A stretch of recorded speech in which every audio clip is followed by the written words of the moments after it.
শুক্র গ্রহে প্রাণের অস্তিত্ব থাকলেও থাকতে পারে এমনটাই ধারণা বৈজ্ঞানিকদের। কিন্তু বৈজ্ঞানিকদের এমন ধারণার পেছনে আসল কারণটা কি? আমাদের সৌরজগতের সবচেয়ে গরম গ্রহ শুক্র, এখানকার তাপমাত্রা প্রায় 400 ডিগ্রি সেলসিয়াস।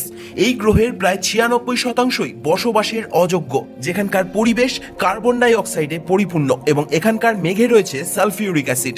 অর্থাৎ শুক্র গ্রহে জীবনের বিকাশ প্রায় অসম্ভব। কিন্তু জ্যোতির্বিজ্ঞানীরা শুক্র গ্রহের 50 কিলোমিটার উপরের মেঘে ফসফিন নামক একটি গ্যাস শনাক্ত করেছেন। পৃথিবীতে এই ফসফিন হচ্ছে জীবনের সঙ্গে সম্পৃক্ত একটি গ্যাস। কিছু ব্যাকটেরিয়া প্রাকৃতিকভাবে ফসফরাসের সাথে হাইড্রোজেনের মিলন ঘটিয়ে এই গ্যাস তৈরি করে। তাহলে শুক্র গ্রহের 50 কিলোমিটার উপরের মেঘে এই গ্যাস এলো কিভাবে? অনেকে মনে করছেন শুক্র গ্রহের বিভিন্ন আগ্নেয়গিরির অগ্নুৎপাত, বজ্রপাত, উল্কাপাত প্রভৃতি প্রাকৃতিক কারণেও এই গ্যাস তৈরি হলেও হতে পারে। তবে শুক্রের মেঘে ভাসমান অবস্থায় প্রাণের অস্তিত্ব আছে, সেটা অস্বাভাবিক একটা সম্ভাবনা।